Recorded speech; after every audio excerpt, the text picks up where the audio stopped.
Bonjour tout le monde. D'abord, ça me fait plaisir de vous voir de façon virtuelle. On ne peut pas faire de hug, on ne peut pas se donner la main, on ne peut pas s'embrasser, mais il me semble que dans une autre vie, je vous rencontrais plus souvent. Ça fait 1 an et demi, 2 ans peut-être que je n'ai pas eu l'opportunité d'être avec vous et je suis très reconnaissant. Bonjour Ange, j'avais vu qu'il y avait un nouveau visage, effectivement, avec joie. Peut-être avant d'apporter mon message, je vais donner quelques petites nouvelles de publications chrétiennes, si vous voulez bien. Comme vous le savez, ça fait un peu plus de 2 ans que je travaille à Publications chrétiennes comme directeur et on avait une difficulté assez majeure, peut-être vous en aviez entendu parler. C'était une difficulté d'espace. On publie entre 40 et 50 livres par année. Donc, 40 et 50 livres qui s'ajoutent à ce qu'on a déjà à l'inventaire actuel. Ça prend de l'espace. On a ajouté, il y a 1 an, un studio d'enregistrement pour faire des livres audio. Donc, ça prend de l'espace. Et là, on était rendu à un point de rupture de service quasiment parce que écoutez, on n'avait pas d'espace. On n'avait plus d'espace. Donc, on a fait l'acquisition d'un nouveau bâtiment il y a quelques mois. On n'est pas encore dedans. On passe chez le notaire le 22 février. Et ça occupe une bonne partie de mes journées, une bonne partie de mes nuits parce que je n'en dors pas. Écoutez, c'est un projet qui est extrêmement majeur. On a commencé une levée de fonds au mois de novembre où on a demandé à Dieu de pourvoir pour 500 000 $ canadiens pour payer le bâtiment. Je vous expliquerai pourquoi on veut payer cash. Actuellement, on est à 360.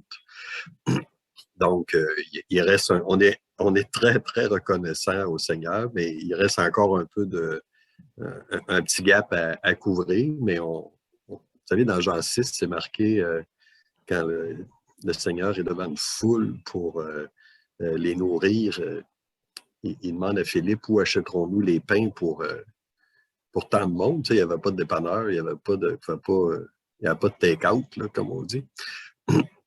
Et probablement que Philippe ne savait pas trop quoi répondre. C'est marqué, il disait cela pour l'éprouver, car lui savait ce qu'il allait faire.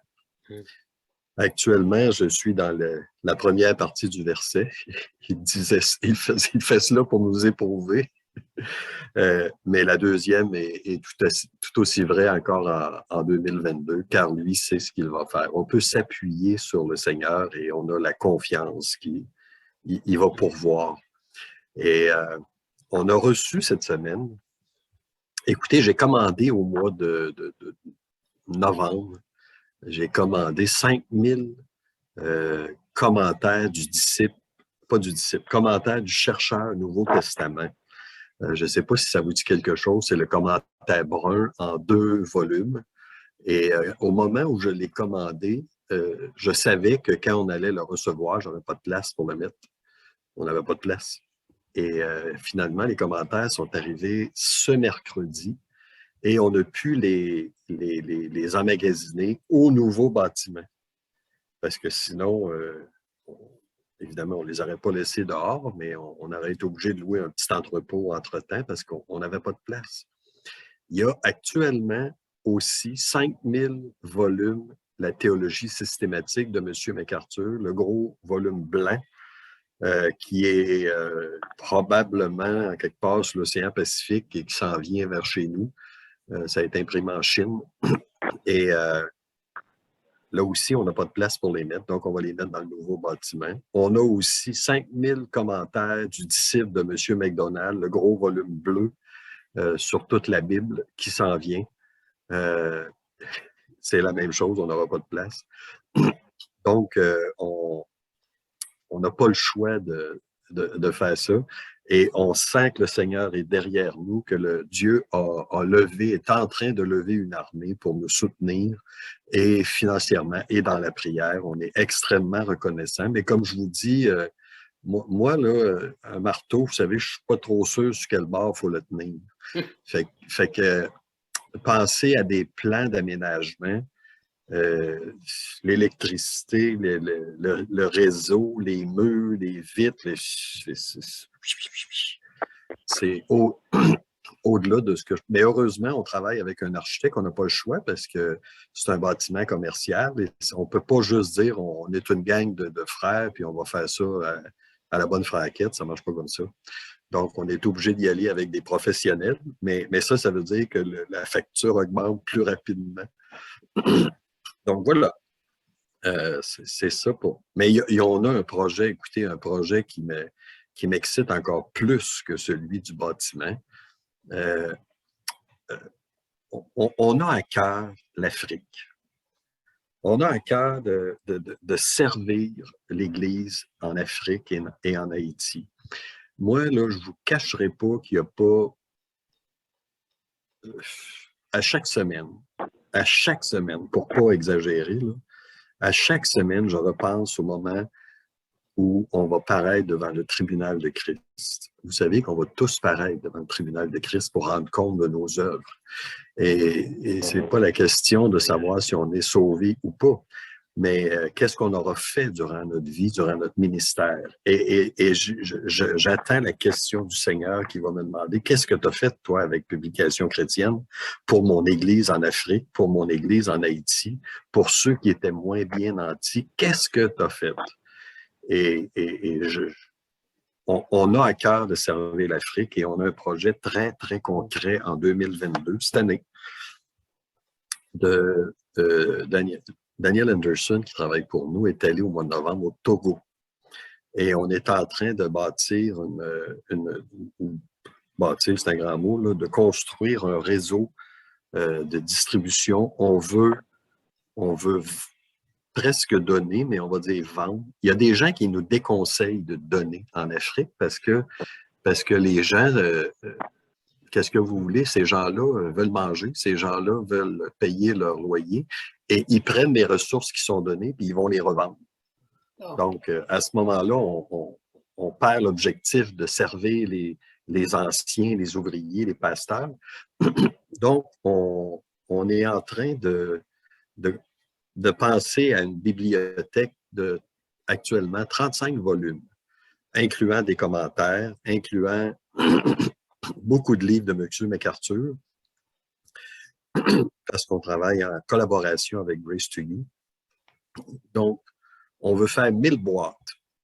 1000 boîtes que si ça se vendait ici au Québec, ça se vendrait peut-être au juste prix, peut-être 1200 $. 1000 boîtes qu'on veut vendre 100 $ en Afrique. Pour justement que ces gens... Vous savez, ces gens-là, là, contrairement à nous, là, ils n'ont pas le privilège de choisir. Nous, on va à la librairie, on va sur le site de Publication chrétienne, quel livre je vais choisir, et ils n'ont pas ce privilège-là, eux autres. Ils prennent ce qu'ils ont. Et il y a beaucoup de... Et je veux faire attention à ce que je vais dire, surtout que c'est enregistré, mais il y a beaucoup de livres qui sont distribués là-bas qui ne passeraient pas du tout à l'Église à Sainte-Marie, ni à Saint-Jean, ni dans aucune église évangélique au Québec. Des livres sur l'Évangile de la prospérité. Écoutez, je ne dirais pas des livres hérétiques, là, parce qu'on est enregistré, mais si on ne l'était pas, je dirais oui. Donc, je ne l'ai pas dit. Donc, tout ça pour dire que ces gens-là n'ont pas le privilège de choisir. Et ils prennent ce qu'ils ont et ils partent avec ça. Donc, nous, on veut faire une différence. On veut distribuer des volumes de saine doctrine à un prix extrêmement abordable. Et même à 100 $ en passant, ils vont devoir être subventionnés par leur église parce que c'est trop pour un ouvrier là-bas de payer 100 $. Il va choisir de payer 100 $ ou 3 mois d'épicerie. C'est ça que ça veut dire. Donc, ça c'est un projet qu'on les demandes de prix sont faites pour l'impression. Donc, je suis convaincu que Dieu va ouvrir les portes. Et Daniel m'a dit, écoute, il dit, en Côte d'Ivoire, il y a des demandes. Au Congo, il y a des demandes. Au Bénin, en Afrique francophone, il dit, ce projet-là, là, ils ont préféré imprimer 5000 boîtes. Mais là, tu sais, juste un projet comme ça, c'est environ 120 000 de frais qu'on va devoir faire imprimer, passer à l'expédition, puis la distribution là-bas. Donc, c'est une des raisons pourquoi on veut pas d'hypothèque, parce qu'on veut avoir la liberté de faire ce genre de projet-là. Donc, voilà, c'est ce qui se passe actuellement à Publication chrétienne. On passe chez le notaire le 22 février et notre bâtiment sur la rue Lupien, on avait une promesse d'achat et ça allait bon train. Et vendredi, j'ai su que l'acheteur s'est retiré. Donc, ça m'a aidé à ne pas dormir entre vendredi et samedi. C'est difficile, vous savez, on fait confiance à Dieu, mais on a des épreuves et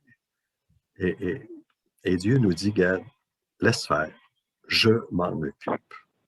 Donc, mais aussi un peu comme dans, et là je vais y aller dans mon message, je vais arrêter de parler de ça, mais dans Jean 11, quand le Seigneur ressuscite Lazare, je ne sais pas si vous avez déjà remarqué, il est là avec ses amis devant le tombeau et il dit à tout le monde, roulez la pierre.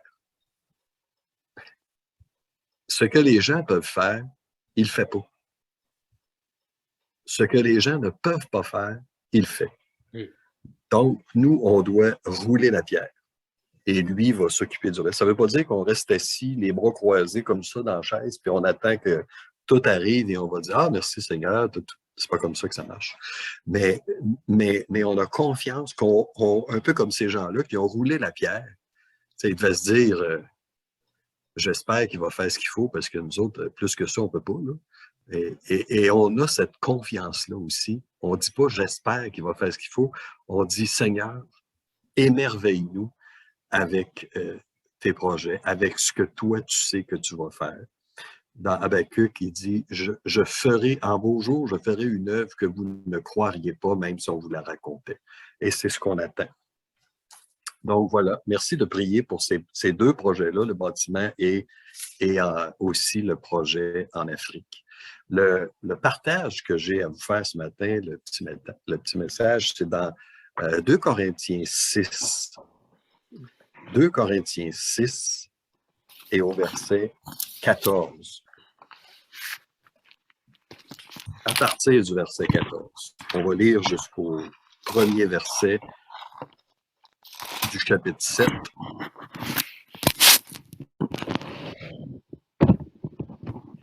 Et j'ai intitulé le message « Choisir selon Dieu ». Et on va commencer par le plus important du message, c'est-à-dire lire la parole de Dieu. Vous pouvez oublier tout ce qui sera dit, mais le plus important, c'est les quelques versets qu'on va lire, ça, vous ne pouvez pas l'oublier.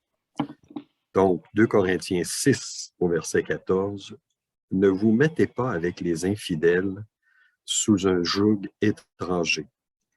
Car quel rapport y a-t-il entre la justice et l'iniquité? Ou qu'y a-t-il de commun entre la lumière et les ténèbres?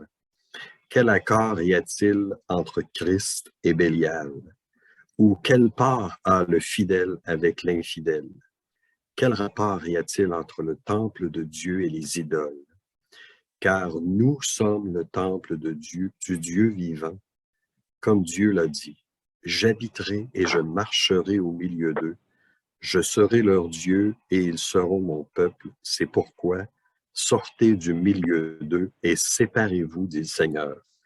Ne touchez pas à ce qui est impur et je vous accueillerai. Je serai pour vous un père et vous serez pour moi des fils et des filles, dit le Seigneur Tout-Puissant. Ayant donc de telles promesses, bien-aimés, purifions-nous de toute souillure, de toute chair, de l'esprit, en achevant notre sanctification dans la crainte de Dieu. Amen. Donc, choisir selon Dieu. Et il y a deux parties à ces versets-là. La première, c'est la décision de faire un choix. C'est-à-dire vivre, choisir de vivre comme des personnes distinctes. Et vous comprenez que ce message-là a rapport avec la sainteté personnelle. Et je ne sais pas à Sainte-Marie, mais on cherche souvent dans nos vies personnelles la volonté de Dieu. Et souvent, on cherche la volonté de Dieu pour des sujets qui sont importants, mais qui sont neutres, c'est-à-dire qui sont ni bons ni mauvais. Est-ce que je vais acheter telle sorte de voiture ou telle autre sorte de voiture? C'est une bonne question et Dieu nous donne une intelligence. On peut prier pour ça, mais notre choix ne sera ni bon ni mauvais. Ça demeure neutre. Est-ce que je vais déménager dans telle ville ou dans telle ville? Même chose. Donc, on cherche la volonté de Dieu quand elle est extrêmement claire, la volonté de Dieu pour nos vies. Dans 1 Thessaloniciens 4 et au verset 3, c'est pas nécessaire d'y tourner. Vous pourrez y tourner après. Et j'aime la simplicité avec laquelle Dieu exprime à ses enfants, à nous, ce qu'il désire, ce que Dieu veut. C'est clair, c'est ça, sa volonté. Ce que Dieu veut, c'est votre sanctification. Choisissez l'auto bleu ou l'auto jaune, ou telle ville ou telle autre ville, ou tel cours ou tel autre cours à suivre. Mais si vous cherchez la volonté de Dieu pour votre vie, c'est la sanctification, de vivre une vie sainte. Donc, décidez de faire un choix. Et il y a un processus dans la façon qu'on choisit, qu'on fait un choix. On choisit toujours en fonction de l'impulsion la plus forte qu'on a au moment de faire un choix. On choisit toujours en fonction des informations qu'on a au moment de faire un choix. C'est-à-dire qu'on va choisir, par exemple, si je vais à l'épicerie, est-ce que je vais acheter des chips barbecue ou des chips ordinaires? Moi, je suis chanceux, je fais du cholestérol, je ne peux pas en acheter, mais je suis tenté pareil d'en acheter. Mais en tout cas, selon ce qui me tente le plus au moment d'en acheter, je vais acheter telle sorte ou telle autre sorte. Même chose pour la voiture. On choisit en fonction de l'impulsion la plus forte. Donc, ça, c'est comment on va faire notre choix. Et on va respecter ou honorer notre choix en fonction du niveau de confiance ou de l'honnêteté, le sérieux qu'on a envers ce qui a motivé notre choix. On va honorer notre choix en fonction du niveau de confiance qu'on a envers ce choix-là. Donc, quand on parle de sainteté, c'est un choix. C'est quelque chose qu'on va choisir. C'est pas vous pouvez pas aller voir les anciens de l'Église puis leur demander des médicaments pour être sain. Ça marche pas comme ça. Vous pouvez pas dire quel cours que je peux suivre pour être sain, quel livre que je peux lire pour être sain. Ça marche pas comme ça. C'est une décision dans ma tête qui va descendre dans mon cœur et qui va se manifester dans ma vie. Je choisis d'être saint. Et le texte commence en disant, ne vous mettez pas avec les infidèles. Et ça veut simplement dire les infidèles, ceux qui n'ont pas la foi, ceux qui appartiennent pas à Jésus-Christ. Ne vous mettez pas avec les infidèles sous un joug étranger. Et cette section-là de 2 Corinthiens, c'est une des plus importantes de toute l'Écriture sur le thème de la séparation. Cette section-là indique clairement aux croyants qu'il doit se séparer de ce que le texte dit, les infidèles, donc ceux qui n'appartiennent pas à Jésus-Christ, de l'iniquité, des ténèbres, de Bélial, des idoles. Paul fait ressortir dans ces quelques versets combien c'est déplacé pour des croyants de s'associer à des incroyants. Fondamentalement, les deux ont rien en commun. Là, je suis pas en train de dire que l'Église à Sainte-Marie devrait s'acheter une terre dans le fond de la Beauce, puis de s'isoler et de ne plus avoir aucun contact avec les incroyants. C'est pas ça que je suis en train de dire, parce qu'on est appelé à vivre dans le monde, mais à ne pas être du monde, à ne pas être influencé par le monde. Et c'est un des pièges qui guette l'Église locale partout dans le monde, c'est que l'Église, tranquillement, entre dans, pas l'Église, pardon, le monde entre dans l'Église et fasse sa place, commence à nous inculquer des idées. Par exemple, il y a quelques années, je me rappelle, on a fait un voyage, Christine et moi, et à ce moment-là, Christine était sur l'assurance chômage et quelqu'un dans sa famille a dit tu ne vas pas déclarer ça, là, si c'était que tu t'en vas en voyage, que tu n'es pas disponible parce que tu vas être coupé. Et franchement, c'est tentant de dire ben non, je ne le déclarerai pas, comme ça je vais avoir 400-500 piastres de plus, je ne sais pas combien. Mais ça, c'est un mensonge. Et ça, c'est le monde qui entre dans les... C'est la pensée du monde qui entre dans l'Église. La réponse, c'est non, je vais le déclarer. C'est certain que je vais le déclarer parce que c'est ce que Dieu me demande. Dieu me demande d'être distinct, de ne pas me mettre avec les infidèles sous un joug étranger. Un joug, c'est ce qui est relié. Peut-être que c'est encore comme ça. Sûrement que c'est encore comme ça dans certains endroits. C'est le morceau de bois qui relie deux bœufs, par exemple, qui sont en train de labourer. Ça, c'est le joug. C'est cette pièce-là où les deux bœufs sont retenus par la même pièce de bois pour aller dans le même sens. Donc, cette instruction-là, et je veux faire une parenthèse là, qui est, à mon avis, très importante, cette instruction-là de ne pas se mettre avec les infidèles sous un joug étranger s'applique absolument au mariage. C'est-à-dire que je sais que pour les jeunes chrétiens, chrétiens ou chrétiennes, parfois il arrive qu'on rencontre quelqu'un et pouf, on tombe en amour. On est aveuglé. Vous savez, c'est quoi, hein, l'amour? On est complètement aveuglé. On a rencontré la perle de notre vie. Est-ce que c'est un croyant ou pas? Ça, c'est la première question. Ça, c'est la première question à se poser. Si un jeune homme, une jeune fille est croyant, il ne peut pas, en lettres majuscules, commencer à avoir des fréquentations avec un incroyant ou une incroyante. Ça, c'est se mettre sous un joug étranger. C'est absolument impossible. Et cette décision-là, elle doit être extrêmement claire dans notre tête parce que la journée que ça va arriver, la journée qu'un jeune homme, et je sais c'est quoi que j'ai été un jeune homme, qu'on rencontre une jeune fille que les yeux nous font des 360 comme ça, là, si la décision dans notre tête n'est pas prise, on est fait. On est fait. Et c'est la même chose pour les jeunes filles. Il faut être très, très clair avec cette position-là. Et je parle du mariage, mais ça peut être autre chose. Ça peut être deux personnes qui se mettent en affaires. À un moment donné, c'est certain que ça va arriver que le monde va prendre une décision qui est pas honorable, qui est pas honnête, qui est croche. Donc, il faut être très clair avec ça. Vous savez, c'est comme, vous avez déjà vu, c'est des bouteilles d'eau de Javel, là, il y a un petit logo là, avec une tête de mort. C'est clair dans notre tête qu'on ne boira pas ça.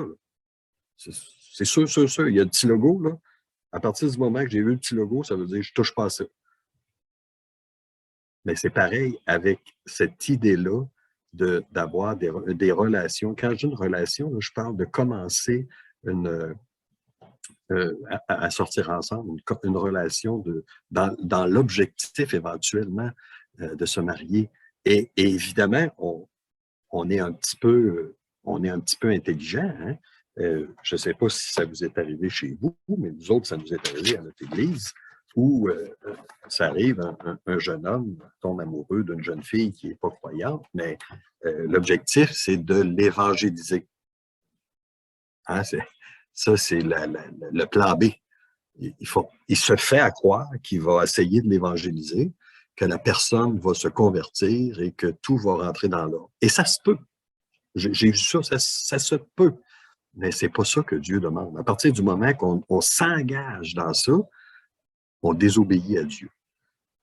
On rencontre quelqu'un, on va prier pour son salut, et si c'est la volonté de Dieu que cette personne-là soit notre conjoint, notre conjointe, ben Dieu va arranger les choses. Et je sais que peut-être plusieurs d'entre vous, vous dites, ça ne s'applique pas à moi parce que j'ai un certain âge et je suis marié depuis un certain... Attends. Raymond n'est plus là, mais Raymond pourrait vous dire, et moi je peux vous dire, même si on a un certain âge, ça peut vous arriver encore. Ça peut vous arriver encore. Donc, il faut que cette décision-là, cette barrière-là soit très, très claire dans notre tête. Qu'est-ce qui est permis, qu'est-ce qu'on se permet et qu'est-ce qu'on ne se permet pas. Et la réponse, là, c'est jamais. Jamais je ne vais me permettre de considérer de désobéir à Dieu. Jamais, jamais. Et c'est une image, cette idée du joug étranger, c'est une image de l'Ancien Testament, dans Lévitique, au chapitre 19. J'ai jusqu'à quelle heure en passant? Il peut aller vers 11h15 à peu près. OK. Merci. Lévitique 19. Je suis en train de tourner. C'est justement le chapitre où Dieu dit au verset 1, « Soyez saints, car je suis saint, moi, l'Éternel, votre Dieu. » Mais au verset 19, Dieu dit, « Vous observerez mes lois. Tu n'accoupleras point des bestiaux de deux espèces différentes. Tu n'ensemenceras point ton champ de deux espèces de semences, et tu ne porteras pas un vêtement tissé de deux espèces de fils. » Dans cette partie de la loi, il y a une interdiction claire de mélanger certaines choses entre elles. Comme on l'a lu, c'était pas autorisé de mélanger deux sortes de bêtes, de les accoupler. C'était pas permis d'ensemencer deux sortes de graines dans le même champ, ou de porter des vêtements qui étaient tissés de deux sortes de fils. Il y a un petit livre qui s'appelle Tissu de fil et de lin, de laine et de lin. En tout cas, ça parle de ça, de la séparation. Mais ici, là, dans Lévitique 19, Dieu donne aux Israélites un moyen de vivre l'image vivante de ce qu'est la séparation. Dans tous les aspects de leur vie, et remarquez que Paul l'applique aux Corinthiens, et si Paul parlait aux gens de Sainte-Marie, il l'appliquerait aussi à vous et à nous, aux croyants. Ils doivent séparer le pur de l'impur, ce qui allait être une image de leur vie à Canaan. Donc, on doit réaliser ici là, qu'on n'est pas devant un examen à choix multiples. Hein? Dieu ne dit pas, bon, voici les options que tu as. Dieu a dit, vous serez saints, car je suis saint. En fait, dans un sens, Dieu ne nous donne pas le choix. Il nous ordonne d'être saints, mais nous avons le choix d'obéir ou de désobéir. Et quand on désobéit, frères et sœurs, quand vous désobéissez, que ce soit, je ne sais pas moi, un mensonge, ça vous arrive de désobéir et vous savez que vous êtes en train de désobéir. Vous choisissez délibérément de désobéir. Ça n'arrive pas que 3 jours après, on se dit hey, j'ai désobéi, je m'en suis pas aperçu, je ne savais pas. Non, non, on le sait. C'est un choix qu'on fait. Donc, Dieu ne nous donne pas le choix. Dieu nous dit, vous serez saints car je suis saint. Et nous, on doit choisir d'être saints. On a, contrairement au salut, où Dieu a tout fait, dans le cas de la sanctification, on a une participation. Et dans nos vies personnelles, je vous le répète, on doit tracer une ligne et qu'on ne va pas dépasser. Et qu'est-ce qui va faire que la ligne est là, où elle est là, où elle est là? C'est la parole de Dieu. Ce que Dieu dit, voici, vous serez saints car je suis saint. Tu ne mentiras pas, par exemple. Est-ce que je peux un petit peu, des fois, me sortir d'embarras avec un petit... La réponse est non. La réponse est non, c'est très clair. Dieu a dit, tu ne mentiras pas. Et pire que ça, dans le cas du mensonge, ça nous est dit, le père du mensonge, c'est le diable. Donc ça, vous savez, c'est très clair dans notre tête que non, on ne va pas mentir. Donc, on doit tracer la ligne très clairement. Et Dieu ne nous dit pas, regarde le prix là, que tu vas payer, puis évalue ça, si ça vaut la... Non, non. Tu n'as pas besoin d'évaluer le prix, tu as besoin d'obéir. Et le verset 14 est suivi de 4 contrastes, encore dans le verset 14 et 15. Et c'est des... on appelle ça une question rhétorique. Ça veut dire que la réponse est inclue dans la question. Et chacune des questions ou des propositions atteint la réponse aucun ou jamais aucun. Donc, Paul continue en citant des versets de l'Ancien Testament. Quel rapport ou quelle communion, quel point commun y a-t-il entre la justice et l'iniquité? Et à chacun des 4, on est, nous, à Sainte-Marie et à Saint-Jean, et en tant que croyants, on est impliqués. Quel rapport y a-t-il entre la justice, je suis justifié par Jésus-Christ, et l'iniquité? La réponse est aucun. Aucun rapport. Qu'y a-t-il de commun? Quelle association il y a entre la lumière, je suis un enfant de lumière, et les ténèbres? La réponse est aucun. Quelle part, quelle portion dans une entité, comme dans une tarte, quelle part en le fidèle, ça c'est moi, et l'infidèle, aucun, aucune part. Quel rapport, quel assentiment, y a-t-il entre le temple de Dieu et les idoles? Aucun. Le temple de Dieu, c'est moi. Et tout ça, ça a l'air un peu péjoratif, ça a l'air fanfaron de dire ça, mais c'est la Bible qui dit ça, hein, qu'on est le temple de Dieu dans les versets qu'on a lus. Donc, il n'y en a aucun. Quand Paul dit quel accord y a-t-il entre Christ et Bélial, le mot grec qui est employé, c'est le mot symphonia. Je le dis parce qu'on sait ce que ça veut dire, une symphonie. Hein, toutes sortes de musiciens qui ont une harmonie entre eux et qui dégagent une musique. Donc, quelle symphonie y a-t-il entre Christ et Bélial?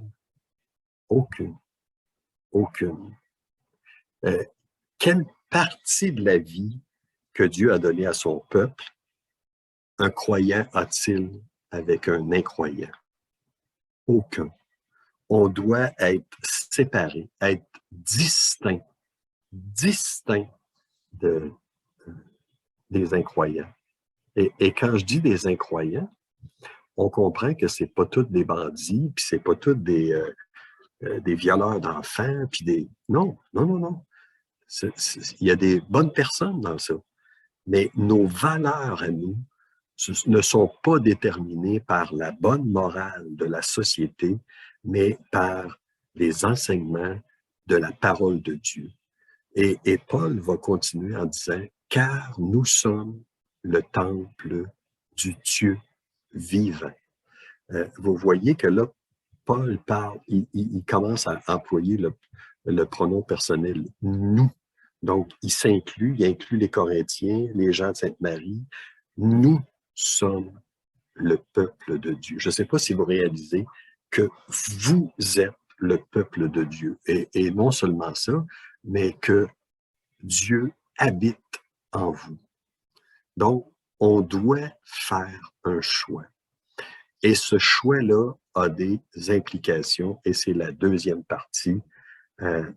Donc, je reviens avec mon idée. Est-ce qu'on peut tracer une ligne claire dans notre tête entre la sainteté qui convient à un enfant de Dieu et un comportement mondain? Et un comportement mondain, comme j'ai dit, ça ne veut pas dire d'agir comme un imbécile. Ça veut dire d'avoir les valeurs du monde. Dieu dit, j'habiterai et je marcherai au milieu d'eux. Ça fait une différence, ça, mes frères, mes sœurs. Je ne suis pas en train de dire que vous devriez vous flageller et de prendre les bonnes décisions. Ce que la parole de Dieu nous dit, c'est que Dieu habite au milieu de nous par son Saint-Esprit. C'est pas rien, ça. C'est pas rien, là. Imaginez que si vous aviez le député qui allait assister à l'Église, on dirait, waouh, le député qui vient assister à l'Église. Mais là, c'est le Saint-Esprit, c'est Dieu lui-même qui habite en nous. Donc, oui, dans un sens, ça facilite le choix si on a la volonté de l'écouter, si on a la volonté de suivre ce que le Saint-Esprit va nous dire, va nous enseigner. Et le texte continue en disant, « Je serai leur Dieu et ils seront mon peuple. Je serai leur Dieu et ils seront mon peuple. » Donc, le Saint-Esprit habite en nous. C'est pourquoi, en conséquence, comme résultat, cette expression-là, c'est pourquoi, ne peut pas être neutre dans notre vie. Elle doit avoir des conséquences. Ce qui vient d'être dit, que Dieu va habiter parmi nous, sortez du milieu d'eux et séparez-vous, dit le Seigneur. Ça, c'est une citation d'Ésaïe 52 et au verset 11. Ne touchez pas à ce qui est impur. Donc, pour jouir de la présence de Dieu, il faut avoir la sainteté en nous-mêmes. Paul cite le verset d'Ésaïe et d'Ézéchiel aussi, deux versets qui concernent la rédemption d'Israël. Le peuple de Dieu a été racheté du lien païen. Sortez du milieu d'eux, séparez-vous. Donc, il a été racheté du milieu des païens afin d'être pur devant Dieu. Ne touchez pas à ce qui est impur. Séparez-vous de ce qui est impur. Et de pouvoir jouir de sa compagnie. Donc, on est racheté, on doit se maintenir pur et saint afin de jouir de la compagnie de Dieu et je vous accueillerai. Donc, je vous pose la question, est-ce qu'il reste dans votre vie des restes de votre ancienne vie et dont vous devez vous séparer? Parce que des fois, vous savez, on pense qu'il faut se séparer nécessairement des autres, mais des fois, et souvent, c'est des choses qui sont dans notre vie ou qui étaient dans notre vie et qu'on doit se séparer. Donc, faisons un examen de conscience pour voir est-ce qu'on a fait le ménage comme il faut dans notre vie. Purifions-nous de toute souillure de la chair et de l'esprit. Donc, on est appelé à se purifier nous-mêmes. Et là, Paul va citer Lévitique, chapitre 26, excusez, où Dieu fait une liste de bénédictions. Il demande des choses à son peuple et en conséquence des choix, son peuple va être béni ou pas. Et c'est pas vous savez, c'est pas un deal là, que Dieu est en train de faire avec Israël. Si tu fais ça, je vais te donner ça. Par exemple, je vous donne un exemple au hasard comme ça. Si je connais quelqu'un qui vend du sirop d'érable, je pourrais dire, je vais te donner tel montant, ou c'est lui qui va me dire, tu vas me donner tel montant, je vais te donner tant de cannes, etc. Ça, c'est un échange, c'est une transaction. Ici, Dieu n'est pas en train de faire une transaction avec son peuple. Dieu dit, si tu obéis, il y aura des conséquences. C'est pas une transaction, c'est des conséquences. Ou je pourrais dire, quand on dit à quelqu'un, si tu fumes toute ta vie, c'est bien possible que tu auras éventuellement un cancer du poumon. C'est pas une transaction, là. C'est une conséquence. Et si tu ne fumes pas, ben, tu auras la conséquence aussi, la santé qui va avec. Donc, c'est ce que Dieu est en train de dire à son peuple dans le chapitre 26 du Lévitique.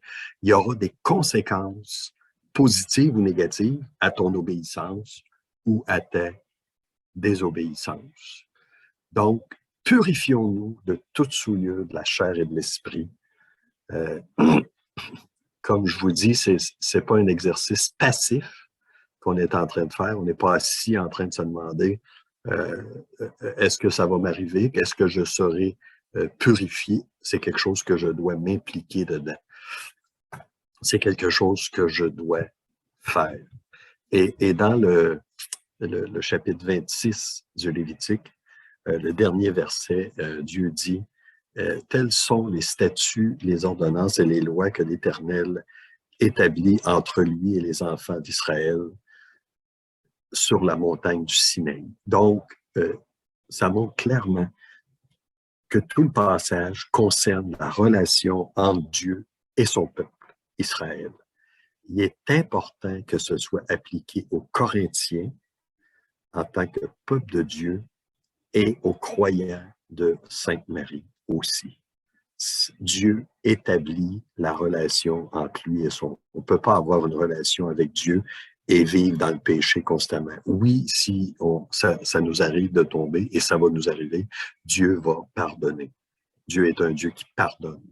Mais de vivre dans le péché, ça, c'est autre chose. Ça ne peut pas, ça peut pas cohabiter. Donc, notre part, c'est simplement d'obéir. Et en faisant ça, on va glorifier Dieu dans nos vies. L'obéissance à ses commandements est le premier pas vers cet objectif qui est de glorifier Dieu dans ma vie. Je veux glorifier Dieu dans ma vie. Donc, je vous dirais, le choix vous appartient. La balle est dans votre camp, comme on dit. Le choix de vivre une vie sainte.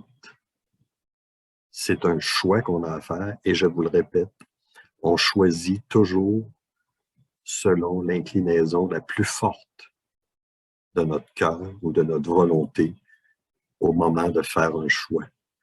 On a un petit processus dans notre tête qui nous dit « Voici ce que je choisis. Je choisis d'obéir ou je choisis de désobéir. » Que Dieu nous aide à faire des choix intelligents dans notre vie, des choix selon le cœur de Dieu. On va prier.